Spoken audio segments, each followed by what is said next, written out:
ചിന്തിച്ച് കർത്താവിന്റെ വീഴ്ചയിലേക്ക് നമുക്ക് തിരിയാം. വായിക്കാം. അവൻ സ്വന്തം ലൂക്കോസ് എഴുതിയ സുവിശേഷം 10-ാം അധ്യായം 1-2 വാക്യം. ആ 70. ആ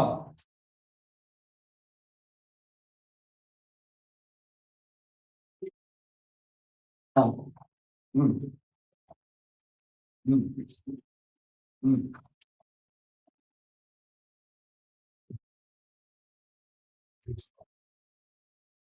എന്നെ കേൾക്കുന്ന ദൈവത്തിന്റെ മക്കളെ, യേശു 12 പേരെ ആദ്യം തിരഞ്ഞെടുത്തു. പോകാൻ പറഞ്ഞു. യേശു അയച്ചു. രണ്ടാമത് യേശു 70 പേരെ തിരഞ്ഞെടുക്കുന്നുണ്ട്. അവരോട് പറഞ്ഞതാ, കൊയ്ത്ത് വളരെയുണ്ട്, സത്യം, വേലക്കാരൻ ചുരുക്കം. ആമേൻ. കൊയ്ത്തിന്റെ യജമാനോട് തന്റെ കൊയ്ത്തിന് വേലക്കാരെ അയക്കേണ്ടതിനാൽ അപേക്ഷിപ്പിക്കും. അവരെ അയക്കുകയാണ് സ്വർഗത്തിൻ്റെ. എന്തിനു വേണ്ടിയാണ്? തന്റെ രാജ്യത്തിന്റെ കൊയ്ത്തുമണിക്കാൻ. പോകാൻ നമ്മൾ തയ്യാറാണ്. പോകാൻ നമ്മൾ തയ്യാറാണ്. ഉപവാസത്തിന്റെയും പ്രാർത്ഥനയും 4-ാമത്തെ പകയില്ല പരിശുദ്ധാത്മാവ് നമ്മൾ ചോദിക്കുന്നു, കൊയ്ത്ത് വളരെയുണ്ട്, സത്യം, എന്തെങ്കിലും കിട്ടുമെന്ന് കരുതിക്കൊണ്ട് പോകും. ദയവ് ചെയ്യും. ഇതെന്ന് ആദായ സൂത്രമാക്കി മാറ്റാൻ ശ്രമിക്കുന്ന അനേകരുടെ എണ്ണം കൂടിക്കൊണ്ടിരിക്കുക കേട്ടോ. ഇന്ന് നമ്മുടെ ഇടയിൽ ശുശ്രൂഷിക്കുന്ന കർത്താവിന്റെ ദാസൻ അതില്ലാത്തതുകൊണ്ട് ഞാൻ പറയുക, ഒരു നന്മയും പ്രാപിച്ചിട്ടല്ല ദൈവനാമത്തിന് വേണ്ടി നിൽക്കുന്നത് കേട്ടോ. തന്റെ ജോലിയോടുള്ള ബന്ധത്തിൽ തന്നെ കിട്ടുന്ന നന്മയിലുള്ള അവൻ സ്വന്തം നേരായിട്ടുള്ള അവൻ ഓഹരിയും ദൈവ സന്നിധിയിൽ തന്നുകൊണ്ട് താൻ ദൈവവേല ചെയ്യുന്നത്. അവൻ ദൈവസഭയുടെ വർധനവിനും അവൻ സ്വന്തം പണിക്കും ഉയർച്ചയ്ക്ക് കാരണം ഇത് തന്നെ. അവൻ സ്വന്തം ഒന്നും ഇങ്ങോട്ട് ആഗ്രഹിച്ചിട്ടല്ല. അവൻ സ്വന്തം എന്തെങ്കിലും ഉണ്ടെങ്കിൽ അങ്ങോട്ട് കൊടുക്കാൻ അവൻ ഒരുക്കപ്പെടുന്ന ഒരു ഹൃദയമുണ്ടോ? അവൻ സ്വന്തം ഹല്ലേലൂയ, ഇവരെ സ്വർഗത്തിലെ ദൈവം അയക്കും. നിങ്ങൾ പോകാൻ പറയുക, കയ്യിലൊന്നും തീരുക എടുക്കരുത്. അവൻ നിങ്ങൾ ഏതെങ്കിലും പട്ടണത്തിൽ ചെല്ലുമ്പോൾ നിങ്ങൾക്ക് പാർക്കാൻ ആ പട്ടണത്തിൽ യോഗ്യത ഉള്ള വീട് നിങ്ങൾ അന്വേഷിക്കുക.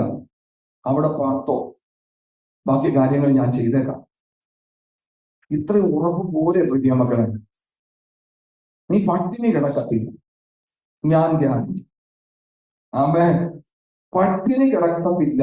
പട്ടിണി വരെയൊക്കെ വരും, പക്ഷെ പട്ടിണി കിടക്കത്തില്ല. വചനത്തിൽ പറയുന്ന പോലെ വല കീറുമാറാൻ വല എന്തിട്ടില്ല, കീറി പോകത്തില്ല. കീറത്തക്ക രീതിയിലുള്ള സാഹചര്യങ്ങൾ വരും, പക്ഷെ കീറത്തില്ല. നിന്നെ ദൈവം നോക്കും. പട്ടിണി കിടത്താൻ ദൈവം അനുവദിക്കത്തില്ല. അംശം ഹല്ലേലൂയ, ദൈവത്തിന് വേണ്ടി പ്രയോജനം. കഴിഞ്ഞ ദിവസങ്ങളിൽ കർത്താവിന്റെ ദാസന്മാരും കടന്നു വന്നപ്പോൾ പറഞ്ഞു, പരിശുദ്ധാത്മാവ് വരുമ്പോൾ, പരിശുദ്ധാത്മാവ് വന്നെന്ന് എങ്ങനെ തിരിച്ചറിയും? അവൻ സാക്ഷികളായി തീരും. സാക്ഷികളായി തീരും. അവൻ ദൈവവചനവുമായിട്ട് കടന്നു പോകും. അമ്മ ചുറ്റുപാടുകളിൽ അമ്മ സ്വതം അമ്മ വീടാന്തരം കയറി അമ്മ സ്വതം കാണുന്നവരോടൊക്കെയും ദൈവവചനം അറിയും.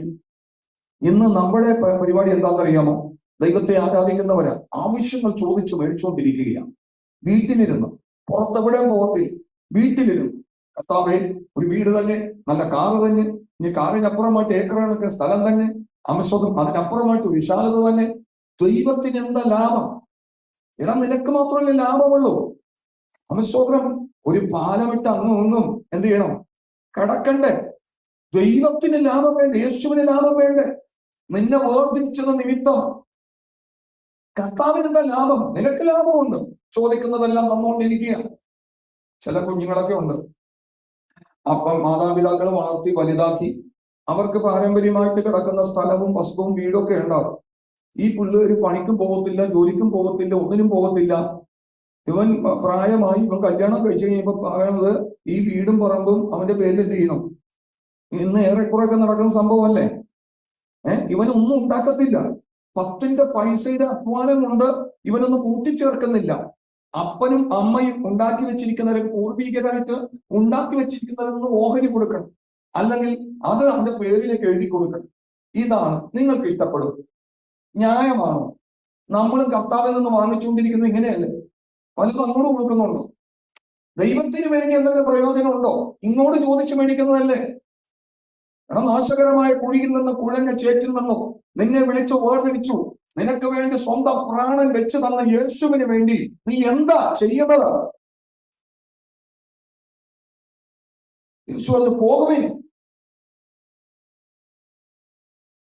അമ്മേ, നമ്മൾ ആരെങ്കിലും ചെയ്യുന്നുണ്ടോ? നമ്മൾ ഇങ്ങനെ മേടിച്ചുകൊണ്ടിരിക്കുന്നതല്ലേ? ഉണ്ടാക്കി വെച്ചിരിക്കുന്ന സമ്പത്ത് വാങ്ങിച്ച് അവസാനം എല്ലാം കൂടി പേരിൽ എഴുതി തരാൻ വേണ്ടി ചോദിച്ചുകൊണ്ടിരിക്കുകയല്ലേ? ഇപ്പോഴും ഭൂമിയിൽ വെച്ച് വാങ്ങിച്ചുകൊണ്ടിരിക്കുക. എന്നിട്ട് പറയുന്നത് എനിക്ക് സ്വർഗരാജ്യം അവിടെ ചെല്ലുമ്പോൾ ഒരു വീടും കൂടി ഉണ്ടെന്ന്. ആമേ, ഇവിടെ മേടിച്ചുകൊണ്ടിരിക്കുക, മാക്സിമം വാങ്ങിക്കാൻ പറ്റുന്ന വാങ്ങിച്ചുകൊണ്ടിരിക്കുക. കാലയും ഉപവസിച്ചും പ്രാർത്ഥിച്ചും കർത്താവേ എനിക്കത് തരണേ ദൈവമേ, തരണേ ദൈവമേ എന്നൊക്കെ പറഞ്ഞ് ഇവിടെ മേടിച്ചിട്ട് അവിടെ വീടും കൂടി നമുക്ക് ഒരുക്കിയിട്ട് ആമേ, എങ്ങനത്തെ വീടാണെന്നറിയാമോ? സ്വച്ഛ സ്ഫടികത്തിന് ഒത്തവണ്ണം തനി തങ്കം കൊണ്ടുള്ള വഴി ഞങ്ങൾക്കുള്ളതാ. 12 കല്ലുകൾ പതിച്ചിട്ടുള്ള സ്വന്തം അടിസ്ഥാനമിട്ട വീട് ഞങ്ങൾക്കുള്ളതാ. ഇവിടെയും മേടിക്കുകയും ഞാൻ അവിടെയും ചെന്ന് നീ ദൈവത്തിന് വേണ്ടി എന്തെങ്കിലും പ്രയോജനകരമായി തീരുന്നുണ്ടോ? സ്വർഗത്തിലെ ദൈവം നിന്നെ കുറിച്ച് നല്ലതെന്ന് പറയുന്നുണ്ടോ? അതൊന്ന് ചിന്തിക്കുന്നുണ്ടോ? നമ്മുടെ സ്വന്തം കുടുംബത്തിലെ അവസ്ഥകളൊന്ന് നോക്കിയാൽ മതി. വളർത്തി വലുതാക്കുന്ന അപ്പനും അമ്മക്കും നീ ഒരു ഗുണകരമായി തീരുന്നുണ്ടോ? എല്ലാ പിള്ളേരെ കുറിച്ചല്ല ഞാൻ പറയുന്നത്, എല്ലാ മക്കളെ കുറിച്ചല്ല. ചില മക്കളുണ്ട് സ്തോത്രം, അവരെ വളർത്തുന്നു, വലുതാക്കുന്നു, പഠിപ്പിക്കുന്നു, ജോലിക്കാരാക്കുന്നു, എന്നിട്ടും അപ്പന്റെ സ്വത്തില കണ്ണ്, അപ്പന്റെ അമ്മയുടെ സ്വത്തില കണ്ണ്. മക്കളല്ലേ, ഞങ്ങൾക്ക് തന്നിട്ടല്ലേ. ധൂർത്തപുത്രൻ എന്ന് പറയുന്ന ഒരു ഉപമ പറയുമ്പോ അവിടെ പറയുന്നത് അവന്റെ അപ്പൻ സമ്പാദിച്ചതെല്ലാം അവന്റെ അവകാശം വേണമെന്ന് തിരിച്ചു പിടിച്ചുകൊണ്ട് ഇതെല്ലാം ജ്ഞാനാവിധമാക്കി തീർത്തു. പേഴ്സണൽ നമ്മുടെ ജീവിതത്തിലേക്ക് ഒന്ന് നോക്കിയാൽ മതി. നമ്മുടെ മക്കള് ചോദിച്ച് മാത്രം മേടിച്ച് മുന്നോട്ട് പോവുകയാണെങ്കിൽ ഇഷ്ടപ്പെടുമോ? നമുക്ക് ഇഷ്ടപ്പെടുമോ? അപ്പൊ യേശുവിന്റെ മുമ്പിൽ എന്തോ ആകാം. അവൻ പ്രാണൻ വരെ വെച്ച് തന്ന യേശുവിന് വേണ്ടി നീ എന്തു ചെയ്തു? ഇന്നോട് ഇപ്പോഴും ചോദിച്ച് മേടിച്ചുകൊണ്ടിരിക്കുന്നതല്ല. അങ്ങോട്ട് കൊടുത്ത ഒരു ആത്മാവിനെ, ഒരു വ്യക്തിയെ, കർത്താവേ നീ എനിക്ക് വേണ്ടി പ്രാണൻ തന്ന നിമിത്തം നിന്റെ നാമത്തെ പ്രതി ഞാൻ നേടിയെടുത്തൊരു ആത്മാവായി കാണിച്ചു കൊടുക്കാൻ വല്ലതും ഉണ്ടോ മക്കളെ? ഓരോ ഉപവാസത്തിൽ ഓരോ പ്രാർത്ഥനയും ചോദിക്കുകയല്ലേ, കർത്താവേ ഇത് തരണമേ, അത് തരണമേ, ഇത് തരണമേ, അത്. ഓരോ ഉപവാസത്തിന് മാറ്റങ്ങൾ വല്ലതും വരുന്നുണ്ടോ? കർത്താവെ നിനക്ക് വേണ്ടി ഞാൻ ഒന്നും ചെയ്തിട്ടില്ല, അപ്രയോജന വൃത്തിനത്രേ ഞാൻ പോകും കർത്താവെ. ക്രൂശിൽ പിടഞ്ഞത് എനിക്ക് വേണ്ടിയാ, ഈ ലോകത്തിന് വേണ്ടിയാ, ഞാൻ അവനെ നേടും. യേശു പറഞ്ഞു കൊയ്ത്ത് വളരെയുണ്ട്, സത്യം, വേലക്കാരോ ചുരുക്കം. ആകയാൽ കൊയ്ത്തിന്റെ യജമാനോട് തന്റെ കൊയ്ത്തിന് വേലക്കാരെ അയക്കേണ്ടതിന് അപേക്ഷിപ്പിൻ. യേശു പോകാൻ പറഞ്ഞിരിക്കുന്നത് സുവിശേഷം അറിയിക്കാൻ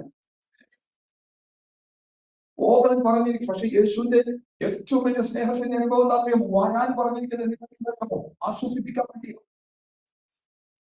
ആശ്വസിപ്പിക്കാൻ വേണ്ടി അധ്വാനിക്കുന്നതിനും ഭാരം വഹിക്കുന്നതിനുമായുള്ളവരെ നിങ്ങൾ എന്റെ അടുക്കൽ എന്ത് ചെയ്യും? അവൻ ഇന്നും തന്നുകൊണ്ടിരിക്കുന്നില്ലേ?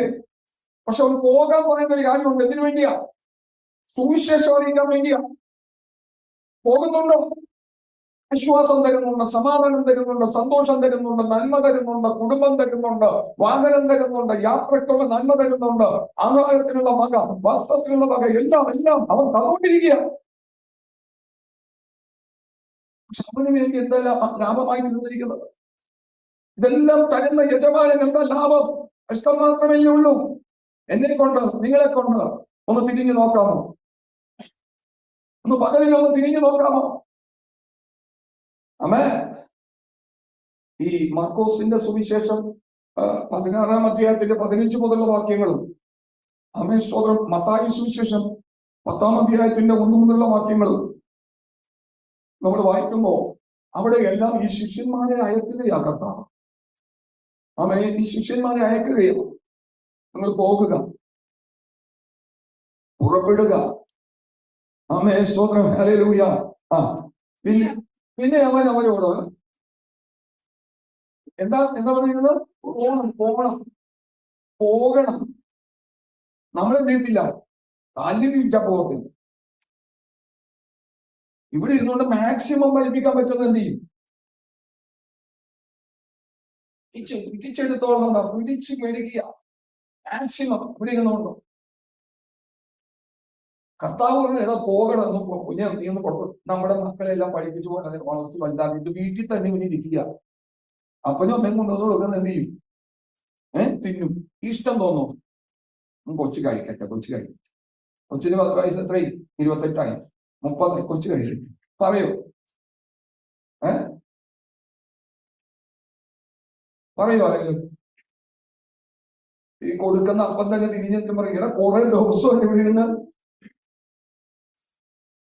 അമ്മ എഴുന്നേറ്റ് വല്ല ചോദിക്കുമ്പോഴാ പറയത്തില്ലേ? പറയത്തില്ലേ? എത്ര വട്ടം യേശു എന്റെ കുഞ്ഞെ ഒന്ന് പുറത്തോട്ട് ഇറക്കണം പറയുന്നത് കേൾക്കാൻ പോലെയുള്ള ഇത് പലപ്പോഴും പറയുന്നുണ്ട്. നിന്നെ ഞാൻ വിളിച്ചു വേർതിരിച്ചത് ഇവിടെ ഇരുന്ന് നിനക്ക് ആഹാരം ഇന്നുവരെ മുട്ടിച്ചിട്ടുണ്ടോ? വസ്ത്രം ഇന്നുവരെ മുട്ടിച്ചിട്ടുണ്ടോ? ഇതെല്ലാം തന്നു നിന്നെ നടത്തുന്ന പ്രോത്സാഹിപ്പിക്കുന്നത് നിന്നെ പുറത്തേക്ക് ഇറക്കാൻ വേണ്ടിയാ. ഇവന് ചെയ്യത്തില്ല, അവൻ പോകത്തില്ല. പിന്നെ അവൻ അവരോട്, നിങ്ങൾ ഭൂലോകത്തിലൊക്കെയും പോയി സകല സൃഷ്ടിയോടും സുവിശേഷം പ്രസംഗിപ്പീൻ. വിശ്വസിക്കുകയും സ്നാനമേൽക്കുകയും ചെയ്യുന്നവൻ രക്ഷിക്കപ്പെടും. നിങ്ങൾ പോകണം. എന്തിനു വേണ്ടിയാ പോകേണ്ടത്? സുവിശേഷം അറിയിക്കണം. ഞങ്ങളുടെ കയ്യിൽ മൈക്കില്ലല്ലോ പാസ്റ്റേ. മൈക്കായിട്ട് പോകാനാണോ പറഞ്ഞത്? ഞങ്ങളുടെ കയ്യിൽ മൈക്കില്ല, പ്രസംഗിക്കാൻ കുൽപ്പിച്ചില്ല. അങ്ങനെയാണോ യേശു പറഞ്ഞത്? നീ പോകുക. അപ്പോസ്തലന്മാർ അപ്പോസ്തല പ്രവർത്തനത്തിൽ എഴുതിയിരിക്കുന്നത് വീട് വീടാന്തരം അവർ കയറി ആമേൻ സുവിശേഷം അറിയിച്ചു. യേശു ക്രിസ്തു ഭൂമിയിൽ വന്നു, മരിച്ചു, പാപങ്ങൾക്ക് വേണ്ടി, ശാപങ്ങൾക്ക് വേണ്ടി, രോഗങ്ങൾക്ക് വേണ്ടി, അകൃത്യങ്ങൾക്ക് വേണ്ടി അവൻ യാഗമായിത്തീർന്നു. അവനിൽ വിശ്വസിക്കുന്നവന് നിത്യജീവനുണ്ട്. ആമേൻ. രണ്ട് തരത്തിൽ യേശു ഒരു വിഭാഗത്തെ വിളിച്ചിട്ട് ആശ്വസിപ്പിക്കുകയാ, മറ്റൊരു വിഭാഗത്തിനെ വിളിച്ചു വേർതിരിച്ചു അയക്കുകയാ. പോകുക, പോകുക. കേട്ടോ, നമ്മള് ഒരു പോർക്കളത്തിലാ നിൽക്കുന്നത്. നമുക്കൊരു ദൗത്യവും കേട്ടോ. അപ്പന്റെ കയ്യിൽ നിന്നും വാങ്ങിച്ച് തിന്നുന്നത് മാത്രമല്ല, തിരിച്ചപ്പനും എന്തെങ്കിലും കൊടുക്കണം. അങ്ങനെ ഇല്ലേ? ആ ഒരു ദൗത്യം ഇല്ലേ? ചെയ്യണം പ്രിയ മക്കൾ. ഈ ദിവസങ്ങളില് ആമേൻ സ്വതം ഞാൻ വേഗത്തിൽ ചുരുക്കാം. ഈ ദിവസങ്ങളില് പരിശുദ്ധാത്മാവ് ദുഃഖിക്കുന്നുണ്ട് ചിലരെ ഓർത്ത്.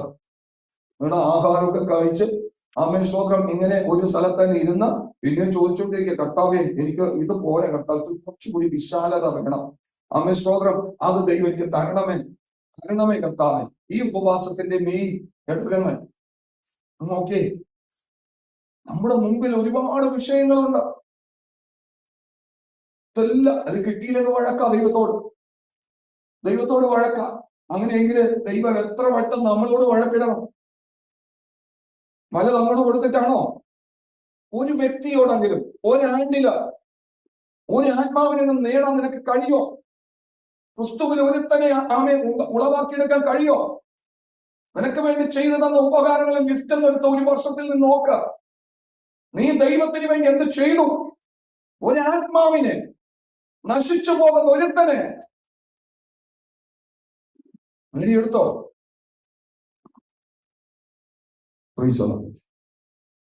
ഇപ്പോഴും ചോദിച്ചുകൊണ്ടിരിക്കുന്നതല്ലേ? തരണേ കർത്താവ്, എനിക്ക് തരണേ. അമ്മേ, പോകുക, പുറപ്പെടുക. അമ്മേ സ്തോത്രം. ഈ ലൂക്കോസിന്റെ സുവിശേഷം 6-ാം അധ്യായത്തിന്റെ 12 മുതലുള്ള വാക്യങ്ങൾ വായിക്കുമ്പോൾ യേശു രാത്രി മുഴുവനും പ്രാർത്ഥിച്ചു. അവൻ വലയിൽ നിന്ന് ഇറങ്ങി വന്നു. ആമേൻ സ്തോത്രം. ഹല്ലേലൂയ. 12 പേരെ എന്ത് ചെയ്തു? തെരഞ്ഞെടുത്തു. അപ്പോസ്തലന്മാർ എന്ന പേര് കൊടുത്തു. അവരോട് പറഞ്ഞു, നിങ്ങൾ പുറപ്പെടാൻ. ഒന്ന് വായിച്ചു.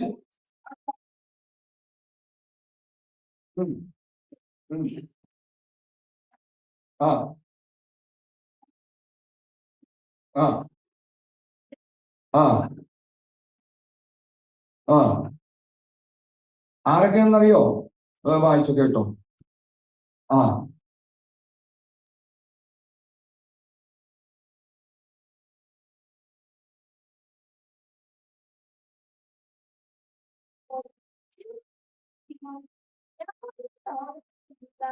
അമ്മേ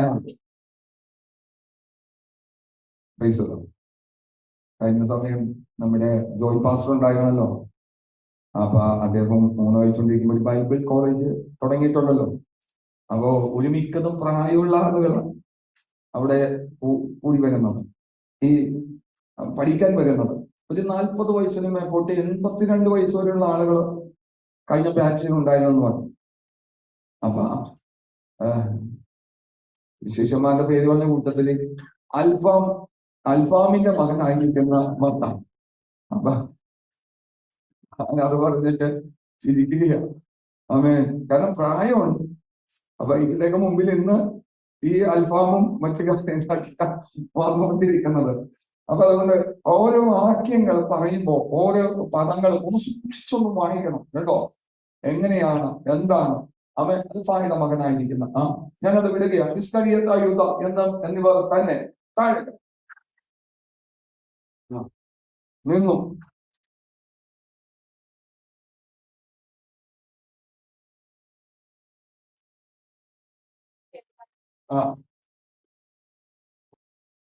അന്നു മുതൽ ഒരു പ്രവൃത്തിക്ക് തുടങ്ങുകയാണ്. യേശു അവരുടെ കൂടെ സമഭൂമിയിൽ നിന്നും വിളിച്ചു വേർതിരിച്ചിട്ട് കർത്താവ് മാറി നിൽക്കത്തില്ല.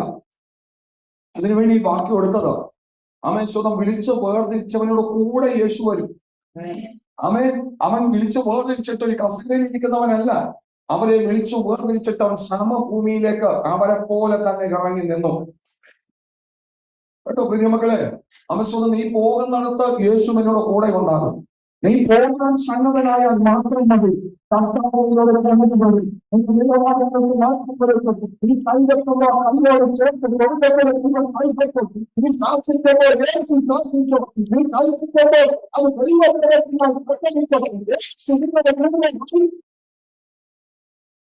നമുക്ക് ആ വിശ്വാസമൊന്നും ഉണ്ടോ പ്രിയമക്കളെ?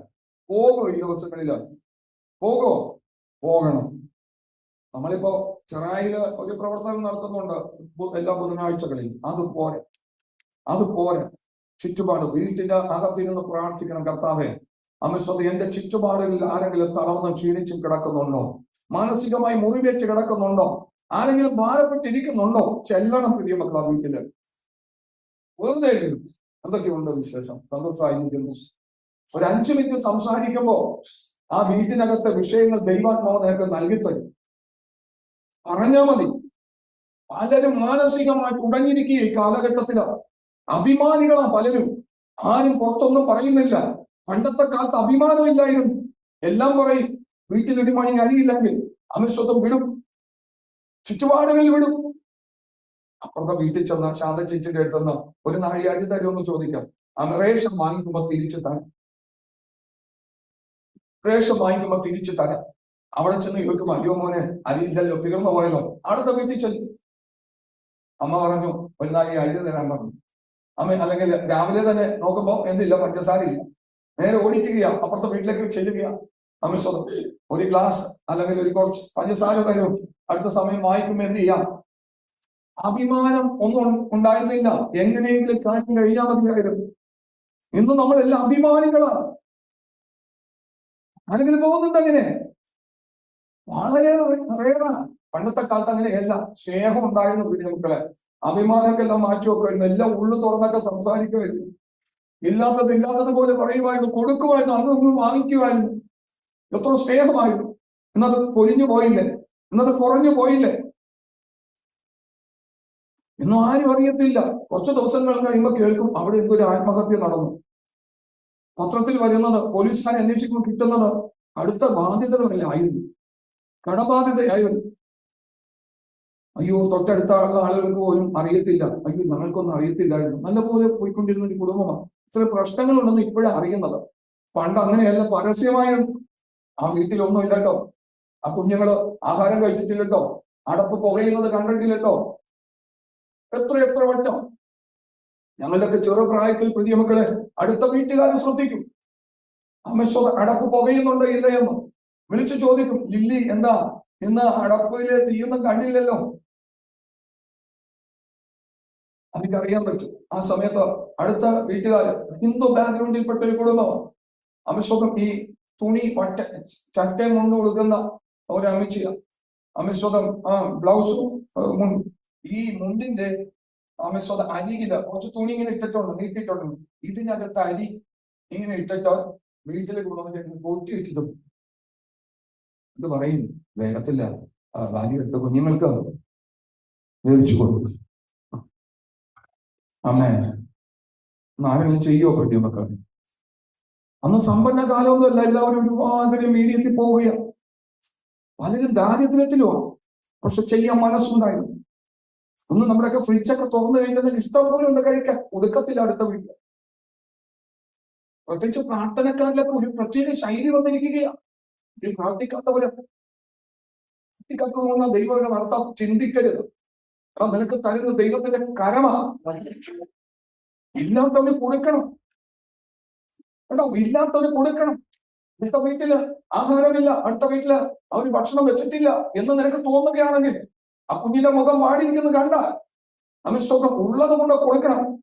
ജാതി മത വ്യവസ്ഥകളൊന്നുമില്ല മക്കളെ ക്രിസ്തുവിന് ഉണ്ടോ. അമിശ്വതം അവന്റെ അവസ്ഥകൾ കണ്ടാൽ അവന് വേണ്ടി കൊടുക്കണം. യാക്കോബിന്റെ ലേഖനത്തിൽ പറയുന്നത് പ്രവൃത്തിയില്ലാത്ത വിശ്വാസം നിർജീവമാണ്. നിങ്ങൾ ഏതെങ്കിലും വീട്ടിൽ കടന്നു ചെല്ലുമ്പോ സുവിശേഷം അറിയിക്കും ആ വീട്ടിൽ ഒരു നേരത്തൊക്കെ നിത്യവൃത്തിക്ക് ഇല്ലെന്ന് കണ്ടാൽ എന്തെങ്കിലും വഴി കയ്യിലില്ലെങ്കിൽ പോലെ ആരെങ്കിലും ഫോൺ ചെയ്തെങ്കിലും വരുത്തിയിട്ട് ഒരു നേരത്തെ ആഹാരമെങ്കിലും വാങ്ങിച്ചു കൊടുക്കണം. അതാ സുവിശേഷ വേല, അതാ സുവിശേഷ വേല. നീ അത് കണ്ടിട്ട് മാറിപ്പോലെങ്കിലും നിനക്ക് പറയാനുള്ള ചിലപ്പോൾ എല്ലാവരും കേട്ടെന്നിരിക്കാം. കാരണം അവരുടെ കയ്യിലൊന്നുമില്ല, കഴിക്കാനുമില്ല. നീ പറയുന്നത് കേൾക്കും, നീ ആശ്വസിച്ച് പോലും ഞാൻ പറഞ്ഞ സുവിശേഷം എല്ലാം ഏറ്റെടുത്തിട്ടുണ്ട്. ഇല്ല പ്രിയ മക്കളെ, ബൈബിൾ പഠിപ്പിക്കുന്ന അങ്ങനെയല്ല. ആ വീട്ടിൽ കടന്നു കയറുമ്പോൾ ഒരു നേരത്തെ ആഹാരത്തിന് വകയില്ലാത്തവനാണെങ്കിൽ ആദ്യം അവന്റെ ആഹാരത്തിന് വിശപ്പ് മാറ്റണം. ആമേൻ. എന്നിട്ട് നീ അവനോട് സുവിശേഷം പറ. നീ അവൻ സുവിശേഷം കേട്ടില്ലെങ്കിലും കുഴപ്പമില്ല, നിനക്ക് പ്രതിഫലമാണ്. ചെയ്യണം പ്രതിഫലം. ആമേൻ, സ്തോത്രം. ഇത് പ്രാക്ടിക്കൽ, ആമേൻ, തിയറി മാത്രമല്ല പറയുന്നത്. ഞാൻ എന്റെ ജീവിതം കൊണ്ട് പ്രാക്ടിക്കൽ ആക്കിയിട്ടാ പറയുന്നത്. അത് ചെയ്യണം, നമ്മുടെ ഉത്തരവാദിത്വമാണ്. വചനം അങ്ങനെ പഠിപ്പിക്കുന്നു. ആമേൻ. ദിവസവും നമ്മൾ പോകണം. എവിടേക്ക് പോകണം? യേശു കൂടെ ഇറങ്ങി, യേശു നമ്മളുടെ കൂടെ വരും. പോകണം. അമിശ്വതം സുവിശേഷം അറിയിക്കണം. ക്രിസ്തുവിന്റെ നാമത്തിന് അമ്മ മഹത്വം ഉണ്ടാകണം. മത്തായി സുവിശേഷം 10-ാം അധ്യായത്തിന്റെ അമിശ്വതം 3 മുതലുള്ള വാക്യങ്ങളൊന്ന് വായിച്ചു. ആ ആ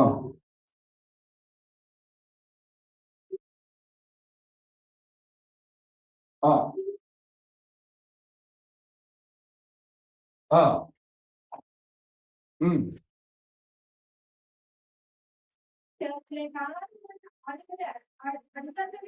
ചൊല്ലണം. നിങ്ങൾ പോകുമ്പോൾ സ്വർഗരാജ്യം സമീപിച്ചിരിക്കുന്നു എന്ന് ഘോഷിപ്പിൻ. രോഗികളെ സൗഖ്യമാക്കുവിൻ, മരിച്ചവരെ ഉയർപ്പിപ്പിൻ, കുഷ്ഠരോഗികളെ ശുദ്ധമാക്കുവിൻ, ഭൂതങ്ങളെ പുറത്താക്കുവിൻ. സൗജന്യമായി നിങ്ങൾക്ക് ലഭിച്ചു, സൗജന്യമായി കൊടുപ്പിൻ. ആ പൊട്ടണവും 2 ഉടുപ്പും ചെരിപ്പും വഴിയും കരുതരുത്. വേലക്കാരൻ തന്റെ ആഹാരത്തിന് ആഹാരം തരും, പട്ടിണി കിടക്കത്തില്ല. അമേ, ദൈവം നടത്താൻ ശക്തനാ പ്രിയ മക്കൾ. ഹല്ലേലൂയ. പോകോ, നീ അവന്റെ നാമത്തെ അറിയിക്കാൻ പോകോ.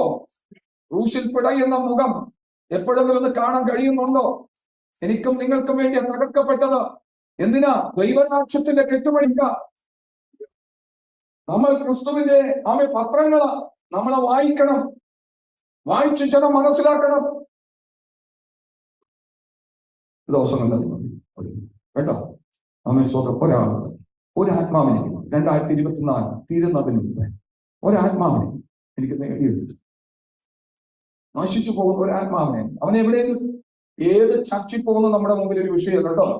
നിങ്ങൾ പോയി സുവിശേഷം അറിയിച്ച് അവൻ രക്ഷിക്കപ്പെട്ട് ദൈവസഭയിലേക്ക് കടന്നു വരുവാൻ ആഗ്രഹിക്കുന്നവന് തൊട്ടടുത്തുള്ള ചർച്ചിൽ നിങ്ങൾ ആക്കിക്കൊള്ളു കേട്ടോ. അവൻ ഇത്രയും ദൂരം വരാൻ പറ്റത്തില്ല, യാത്ര ചെയ്യാൻ ബുദ്ധിമുട്ടുകളുണ്ട്. നിങ്ങൾക്ക് അടുത്ത ചർച്ചിൽ, അത് എന്നോട് പോലും ചോദിക്കണ്ട, നിങ്ങൾ ആരോടും ചോദിക്കണ്ട. അവന്റെ ആത്മാവ് രക്ഷപ്പെട്ടാൽ നിങ്ങൾക്ക് സ്വർഗത്തിൽ പ്രതിഫലമാണ് കേട്ടോ. അങ്ങനെ ചെയ്യാൻ ഒരു മനസ്സുണ്ടാക്കിയിട്ട് നമ്മളോട് കൂടെ വരുന്നവർ വരയ്ക്കും. അതല്ല, യാത്രാക്ലേശമുണ്ട്, ഞങ്ങൾക്ക് അടുത്തെവിടെ ആക്കി കൊടുത്തിട്ടുണ്ട്. നിങ്ങൾ എന്നോട് പറഞ്ഞു, ഞാൻ ആക്കിയിട്ടുണ്ട്, പലരെ ആക്കി കൊടുത്തിട്ടുണ്ട്. പലരെ ഞാൻ സ്നാനപ്പെടുത്തി, എന്റെ കൈവച്ച് സ്നാനപ്പെടുത്തിയ പലരെയും ആക്കി കൊടുത്തിട്ടുണ്ട്. ആമേൻ. കാരണം അവിടെ ചെല്ലുമ്പോൾ നമുക്കൊരു പ്രതിഫലമാണ്. ഇവിടുത്തെ ഈ കാമസുഖ പ്രതിഫലമല്ല പ്രിയ മക്കളെ. ഏറ്റവും ശ്രേഷ്ഠമേറിയത് അവിടെ ചെല്ലുമ്പോൾ സ്വർഗത്തിലെ ദൈവം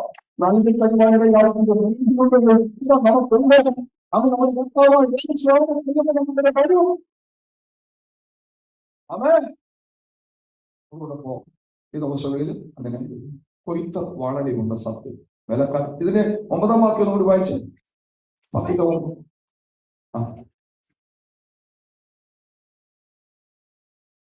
വാക്യം 8-ാം വാക്യം വായിച്ചു.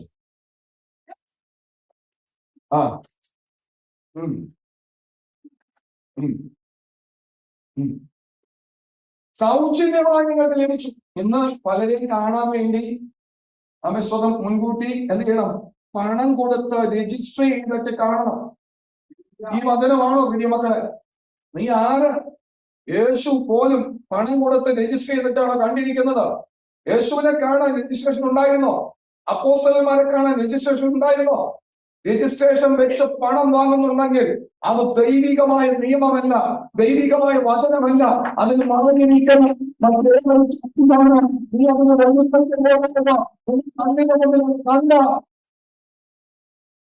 നിന്റെ കണ്ണിന് മുമ്പിൽ അത് കണ്ടാൽ ഒരുപക്ഷെ നിനക്ക് അവരെ പോയി തിരുത്താനൊന്നും പറ്റിയിരിക്കത്തില്ല. നീ അത് വിട്ട് പോരുക കേട്ടോ.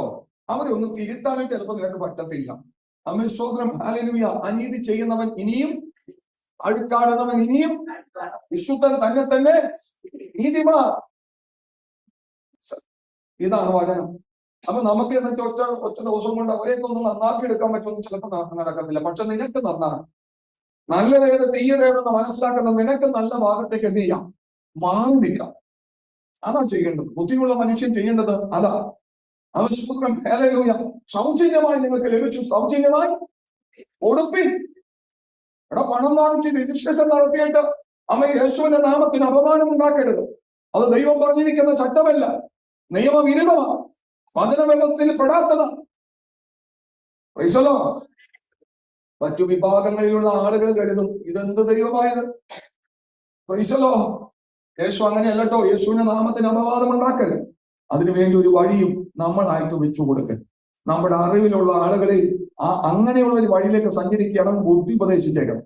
അത് കറക്റ്റ്, അത് തെറ്റായ വഴി. അത് ഈ ലോകത്തിന്റെ സമ്പ്രദായം സ്വന്തം വാണിഭമാക്കുകയാണ്. ദ്രവ്യാഗ്രഹം സകലവിധ ദോഷത്തിനും ദിവ്യത്തിന് വേണ്ടിയല്ലേ പ്രിയ മക്കളെ ഇത്. എന്നിട്ട് പറയും ഞങ്ങള് അന്നേ ദിവസം ഫുഡ് കൊടുക്കുന്നുണ്ട്, ഭക്ഷണം കൊടുക്കുന്നുണ്ട്. താമസം എന്തിനാ? ഭക്ഷണം വീട്ടിൽ കിട്ടുമവർക്ക്. അമ്മേ ഭക്ഷണം കൊടുക്കുന്നുണ്ട്. കൊടുക്കാൻ പറ്റുമെങ്കിൽ ഫ്രീ ആയിട്ട് കൊടുക്കും. കൊടുക്കാൻ പറ്റുമെങ്കിൽ ഫ്രീ ആയിട്ട് കൊടുക്കും. അമ്മേ അതുകൊണ്ട് കൊയ്ത്ത് വളരെ കൊണ്ട് സത്യം. വിലക്കാരോ കൊയ്ത്തിന്റെ യജമാനോട് വിലക്കാരെ കാണുന്നു. പ്രാർത്ഥിക്കണം. പരിശുദ്ധനായ ദൈവം, സ്വർഗീയ നല്ല പിതാവേ, ഉപവാസത്തിന്റെയും പ്രാർത്ഥനയുടെയും 4-ാമത്തെ പരിശുദ്ധ